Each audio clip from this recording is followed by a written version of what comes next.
Alors, vous m'entendez? Oui. Ouais. Tout d'abord, bienvenue. Merci d'être venu du coup au centre culturel. C'est vrai qu'on a été contraint par la météo de ne pas faire notre spectacle face de la mairie. Alors, ça a peut-être moins de charme, mais au final, je pense qu'on est très bien ici. On est quand même dans une ambiance théâtre. Donc, au final, c'était pas mal pour un très bien. Donc, merci aussi d'être venu parce que, en fait, cette année, on a fait le choix de diversifier la proposition culturelle des festifs d'été en faisant du théâtre. C'est la première année depuis longtemps que la mairie programme du théâtre. Et merci d'être là parce que ça veut dire qu'on a fait le bon choix. La semaine dernière, on avait...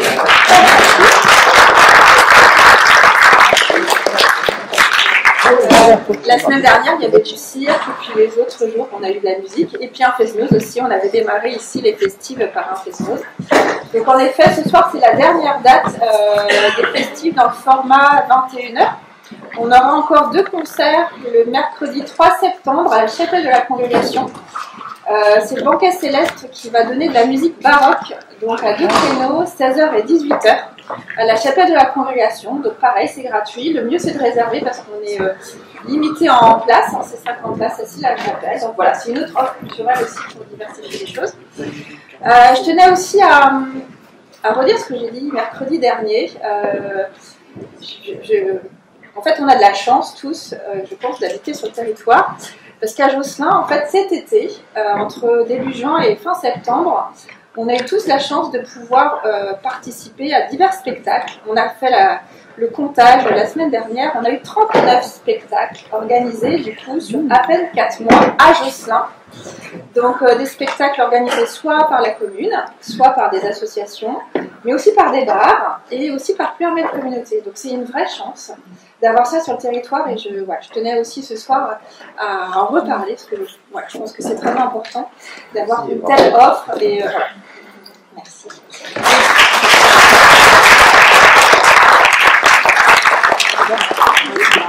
Alors, ils ne sont pas là ce soir, mais quand même le dire qu'au niveau de la commune de Josselin, en fait, toute cette offre culturelle, elle est portée par 2 personnes. Julia Cadic, qui est en charge de la programmation culturelle et de tout le relais communication, et un agent des services techniques, soit Anthony ou Jean-Michel.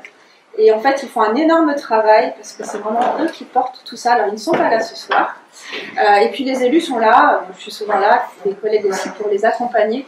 Mais voilà, c'est aussi un coup de chapeau à leur travail. Et voilà, je voulais avoir une pensée pour eux ce soir.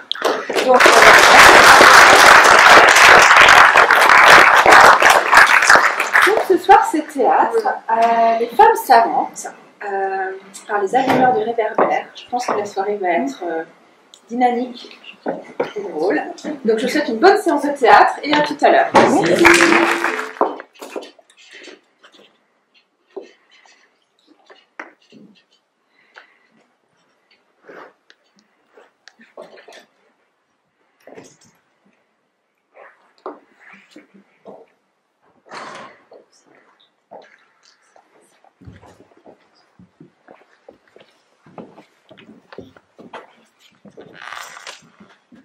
Heureux sont les fêlés, ils laissent passer la lumière. La nôtre vient des étoiles, nous en sommes les gardiens et les passeurs. C'est elle qui nous a guidés à travers les couloirs du temps, jusqu'à vous.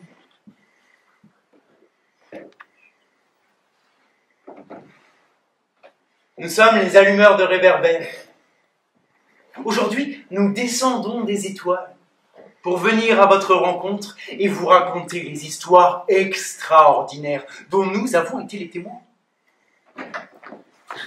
Celle que nous allons vous conter ce soir est une histoire d'amour. Celle d'Henriette et de Clitandre. Je les ai rencontrés un soir d'été. J'étais perché sur mon réverbère, juste devant une grande maison, quand je les ai aperçus. Comme ils se regardaient, nul n'en aurait douté. L'un et l'autre s'aimaient, comme s'ils l'avaient chanté. Vivo per lei perché mi fa vibrare forte l'anima. Vivo per lei e non è un peso. Vivo per lei, anch'io lo sai, e tu non esserne geloso.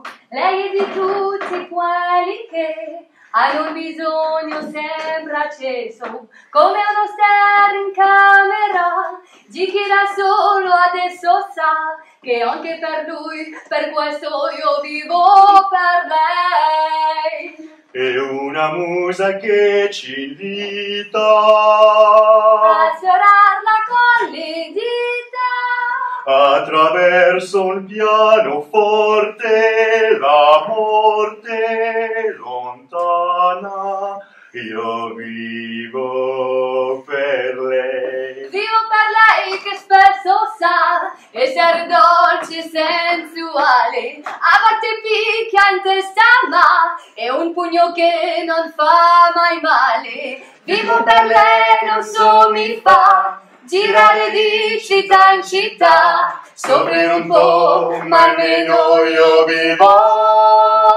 per lei. Quoi? Le beau nom de fille est un titre, ma sœur, dont vous voulez quitter la charmante douceur et de vous marier, vous osez faire fête. Ce vulgaire dessein vous peut monter en tête. Oui, ma sœur. Ah! Ce oui se peut-il supporter? Et sans un mal de cœur saurait-on l'écouter? Qu'a donc le mariage en soi qui vous oblige, ma sœur? Ah mon Dieu, fille! Comment? Ah, fille! Vous dis-je! Ne concevez-vous point ce que, dès qu'on l'entend, un tel mot à l'esprit t'offre de dégoûtant? Mais, si la bouche vient à s'en vouloir mêler, pour jamais de ma vue, il vous faut exiler! Et des projets de mon cœur ne prenez point d'alarme. Henriette, madame, est l'objet qui me charme. Et je viens ardemment conjurer vos bontés de seconder l'amour que j'ai pour ces beautés. Certes, le détour est d'esprit, je l'avoue. Ce subtil faux fuyant mérite qu'on le loue. Et dans tous les romans où j'ai jeté les yeux, je n'ai rien rencontré de plus ingénieux. Ceci n'est point du tout un trait d'esprit, madame. Et c'est un pur aveu de ce que j'ai dans l'âme. Les cieux, par les liens d'une immuable ardeur, aux beautés d'Henriette ont attaché mon cœur. Henriette me tient sous son aimable empire, et l'hymen d'Henriette est le bien où j'aspire. Vous y pouvez beaucoup, et tout ce que je veux, c'est que vous y daigniez favoriser mes vœux. Je vois où doucement veut aller la demande. Et je sais, sous ce nom, ce qu'il faut que j'entende. La figure est à droite. Et pour n'en point sortir aux choses que mon cœur m'offre à vous repartir, je dirais qu'Henriette à l'hymen est rebelle, et que sans rien prétendre, il faut brûler pour elle. Et madame, à quoi bon un pareil embarras? Et pourquoi voulez-vous penser ce qui n'est pas? Mon Dieu! Peu de façon! Cessez de vous défendre de ce que vos regards m'ont souvent fait entendre. Il suffit que l'on ait contente du détour dont c'est adroitement avisé votre amour, et que, sous la figure où le respect l'engage, on veut bien se résoudre à souffrir son hommage, pourvu que ces transports par l'honneur éclairé n'offrent à mes autels que des feux épurés. Mais... Adieu! Pour ce coup, ceci doit vous suffire, et je vous ai dit plus que je ne voulais dire. Mais votre erreur... Laissez! Je rougis maintenant, et ma pudeur s'est fait un effort surprenant. Je veux être pendu si je vous aime. Non! Je ne veux rien entendre davantage.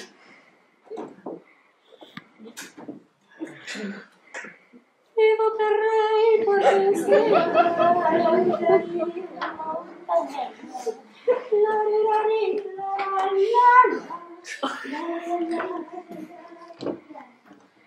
Aucun cas a-t-elle, pour donner matière à votre haine, cassé quelques miroirs ou quelques porcelaines? Voudrais-je la chasser?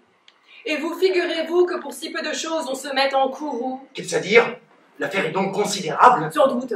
Me voit-on femme déraisonnable? Ce qu'elle a laissé d'un esprit négligent dérober quelques aiguières ou quelques plats d'argent? Cela ne serait rien. Ah! Ah! Peste! La belle! Quoi? L'avez-vous surprise à n'être pas fidèle? C'est pis que tout cela. Pis que tout cela! Pis! Comment dire entre friponne? a-t-elle commis? Là, d'une insolence à nulle autre pareille. Après 30 leçons, insulter mon oreille par l'impropriété d'un mot sauvage et bas qu'en termes décisifs condamne Vaugelas. Et cela... Quoi? Toujours, malgré nos remontrances, heurter le fondement de toutes les sciences. La grammaire qui s'est régentée jusqu'au roi et défait la main haute obéir à ses lois. Du plus grand des forfaits, je la croyais coupable. Quoi? Vous ne trouvez pas ce crime impardonnable? Si fait. Je voudrais bien que vous l'excusassiez. Je les garde. Il est vrai que ce sont des pitiés. Toute construction est par elles détruite, et des lois du langage, on l'a 100 fois instruite. Quand on se fait entendre, on parle toujours bien. Et tous vos biodictons ne servent pas de rien. Eh bien, ne voilà pas encore de son style. Ne servent pas de rien.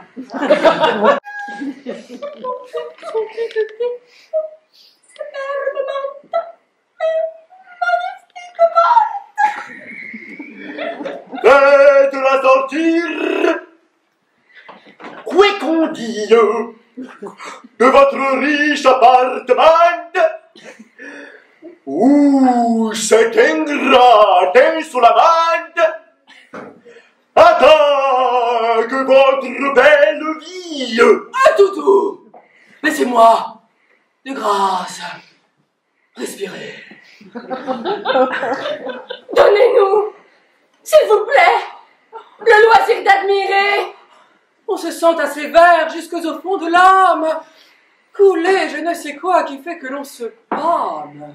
Faites-la sortir, quoi qu'on dise, de votre riche appartement, que riche appartement est là joliment dit, et que la métaphore est mise avec esprit. Faites-la sortir, quoi qu'on dise, que ce quoi qu'on dise est d'un goût admirable. C'est, à mon sentiment, un endroit impayable. De quoi qu'on dise, aussi mon cœur est amoureux. Je suis de votre avis. Quoi qu'on dise est heureux. Je voudrais l'avoir fait. Il faut toute une pièce. Mais on comprend trop bien comme moi la finesse. Faites-la sortir. Quoi qu'on dise. Que de la fièvre imprègne ici les intérêts. N'ayez aucun égard. Moquez-vous des caquets. Faites-la sortir. Quoi qu'on dise. Quoi qu'on dise. Quoi qu'on dise. Quoi qu'on dise. On dit beaucoup plus qu'il ne semble.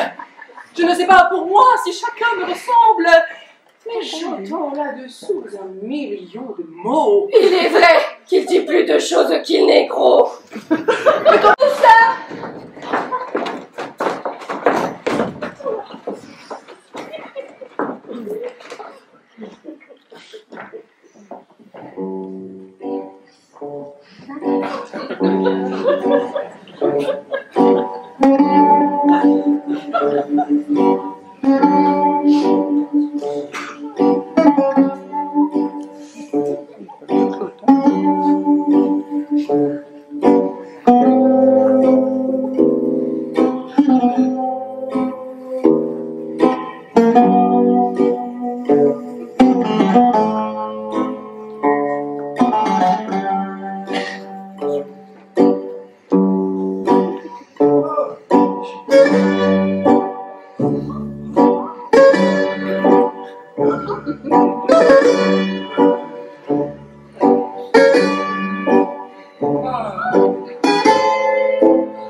Permettez de grâce que pour l'amour du grec, monsieur, on vous embrasse.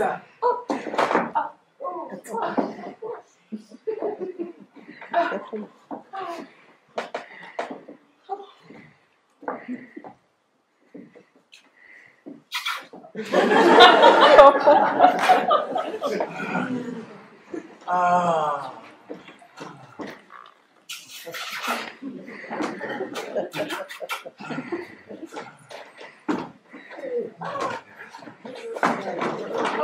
Excusez-moi, monsieur, je n'entends pas le grec. J'ai pour les livres grecs un merveilleux respect. Je crains d'être fâcheux par l'ardeur qui m'engage à vous rendre aujourd'hui, madame, mon hommage.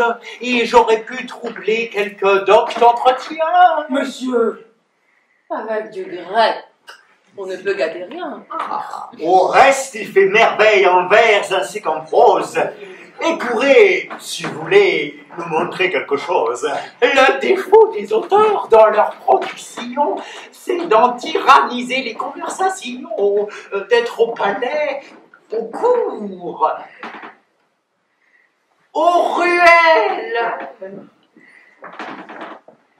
aux tables de leurs vers fatigants, lecteurs infatigables. On ne m'a jamais vu ce fol entêtement, et d'un grec, là-dessus je suis le sentiment qui, par un dogme exprès, défend à tous ces sages l'indigne empressement de lire leurs ouvrages.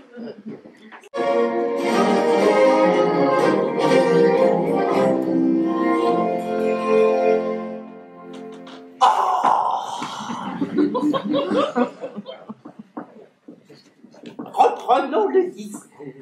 Avez-vous vu certains petits sonnettes sur la fièvre qui tient la princesse Uranie? Oui, hier il me fut lu dans une compagnie. Vous en savez l'auteur? Non, mais je sais fort bien qu'à ne le point flatter, son sonnet ne vaut rien.